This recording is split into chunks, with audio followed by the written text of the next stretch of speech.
अस्सलामुअलैकुम। आए दिन हमारे नबी की शान में हमारे हिंदुस्तान में गुस्ताखी हो रही है।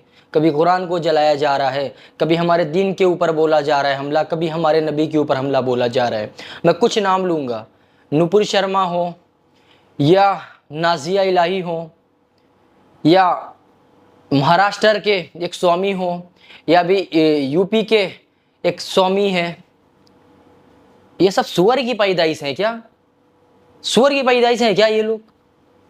कुछ भी सुअर की तरह बकते रहते हैं और इनके ऊपर कोई एफआईआर नहीं होती है, कोई इनको जेल में नहीं डाला जाता है, इनके ऊपर कोई मुकदमे नहीं होते हैं। और स्टेट की जिस भी ये स्टेट के उस स्टेट के सीएम इनके ऊपर कोई कड़ी कार्रवाई नहीं करते हैं। ना इनके घरों पर बुलडोज़र चलते हैं, ना इनको कोई कड़ी कार्रवाई के तहत इनको जेल में रखा जाता है और ना इनके ऊपर कोई स्टेटमेंट ऑफिशियली देते हैं। क्या समझा जाए? हमारे मुल्क के वज़ीर आज़म यानी कि हमारे पीएम, उनके भी ज़बान से एक चीज़ भी नहीं निकलती, एक अल्फाज भी नहीं निकलता है। ये हमारे वही प्रधानमंत्री नरेंद्र मोदी जी ही हैं जो रैलियों में कहते थे दंगाइयों की कपड़ों से उनकी पहचान हो जाती है। तो ये दंगाइये जो कर रहे हैं, जो हिंदू मुस्लिम का मामला खड़ा कर रहे हैं, जो सिर्फ दंगा भड़काना चाह रहे हैं, इन सुअरों के कपड़ों को देखकर तुमको क्या पहचान में आ रहा है? इन सुअरों का कपड़े से क्या पहचान में आ रहा है? नहीं बोलोगे मियाँ, नहीं बोलोगे, मालूम है, क्योंकि ये जो कपड़ा है और ये जो कपड़े के अंदर जो शख्स है वो सुअर है। अब ये सुअर क्या है, इसके ऊपर क्या बोलेंगे कपड़े देख के, मुझे नहीं पता।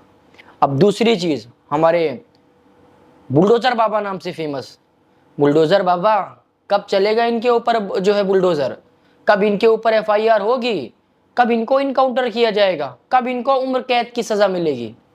क्या सारी कानून, सारी धाराएं मुसलमानों के लिए बनी हुई हैं? लेकिन हम आपसे ज़्यादा उम्मीद भी नहीं कर सकते, क्योंकि आप वही हैं जो 2024 के लोकसभा इलेक्शन में कहते हैं ये चुनाव 80% यानी 20% है। तो जिस स्टेट के मुख्यमंत्री का ये बयान होगा तो जाहिर सी बात है ये चीज़ तो देखने को मिलेगी ही। तो इसलिए हमें आपसे कोई तवक्को नहीं है, ना ही कोई उम्मीद है, ठीक है। लेकिन याद रखना, हर जुल्म का एक सीमा होती है, एक डेडलाइन होती है। जिस दिन सब्र की बांध टूटती है उस दिन ना हुकूमत रहती है। हुकूमत तो जानी है आज नहीं तो कल, हमेशा हुकूमत में तो नहीं रहेगी ना, पावर में कल को कोई आएगा ना, तो ये सारे केसेस टूटेंगे ना, तब क्या जवाब होगा आपके पास में? बस मैं यही कहूँगा अपने देश के प्रधानमंत्री नरेंद्र मोदी से, वोटों के चक्कर में इतना हिंदू मुसलमान ना कर दो कि हिंदुस्तान में हिंदू मुसलमान भाई जो एक साथ रह रहे हैं, सिख ईसाई सब, कहीं ऐसा ना हो जाए कि उनके बीच में दंगा हो और हिंदुस्तान का नक्शा बिगड़े, हम बटे और हमारे ऊपर दूसरी ताकत चाइना, पाकिस्तान, नेपाल, भूटान ये हमारे अंदर दखल अंदाजी करें। वो चीज़ के लिए मैं कहना चाहता हूँ, क्यों इतना हिंदुस्तान को कमज़ोर कर दे रहे हो? क्यों? अरे हिंदुस्तान की इकोनॉमी बढ़ाइए। क्यों हिंदू मुसलमान करके आप अपने चंद वोटों के लिए किसी मुसलमान के, किसी हिंदू भाई के घरों को तबाह कर रहे हो और उनको जेलों में डाल रहे हो, इनकाउंटर कर रहे हो, सिर्फ वोटों की राजनीति के लिए? इतनी गिरी हुई राजनीति कब तक? मैं मुसलमानों से कहना चाहता हूँ, आपको भी समझना है, आपको भी समझना है अपने हक के लिए। नबी की बात आएगी तो हम प्रोटेस्ट भी करेंगे, संविधान के दायरे में रहकर मिलकर हम अपने नबी के ऊपर आवाज़ उठाएंगे मेरे भाई। बर्दाश्त नहीं होगा गुस्ताखी।